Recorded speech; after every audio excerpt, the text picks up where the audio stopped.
luging-luging ang ating mga magsasaka. Ang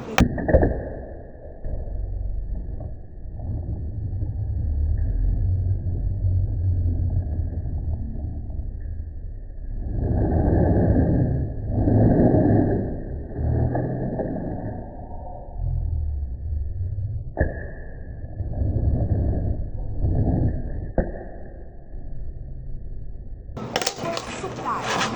Kamatis. Tinatapon lang nila yan.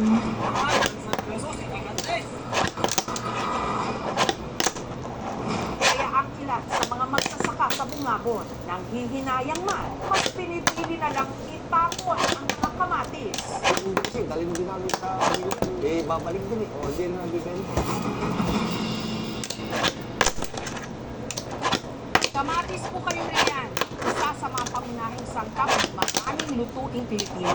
At kung ganito po kainit ang panahon na rin ang anihan ng kamatis. Pero dito sa Nueva Ecija, sobrang bagsak ng presyo, halos ipamigay na lang.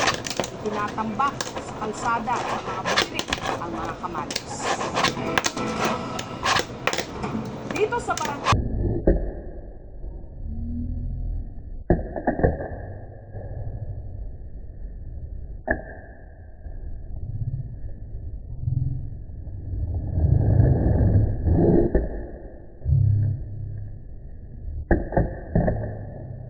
kamatis, galing sa tanim ni Richard. Hinahayaan na lang nila mabulok.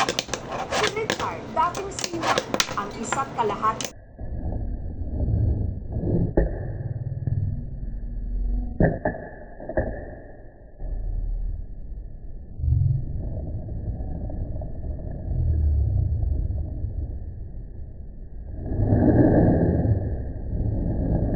araw ng ilang dekada niyang pagtatrabaho sa bangko. Nung tumigil siyang maging seaman taong 2019, desisyon siyang tanim na lang dito ng kamatis. Magkano bang puhunan natin? Sa isang hektarya po, pagka po bago pa.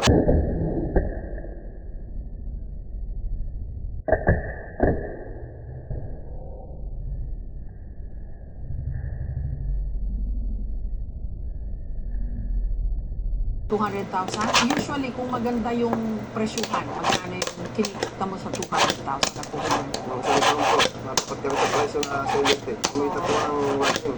Talaga? Kaso ngayon naman, Ngayon po, lugi. lugi po. Ito naman po yung presyo lang po ang bababa po. Bakit? Over po ng supply. Di, paano yun? Anong gagawin nyo? Yung ganitong Yung sakit presyo? pinagbibentahan po niya, inuuparan din po namin sa mga taong malilitas. Si Wilma, isa sa mga patitas ng kamatis ni Richard. Hindi ko gusto dito. Kaya kailangan ko talaga. Ano lang, tagaan ko.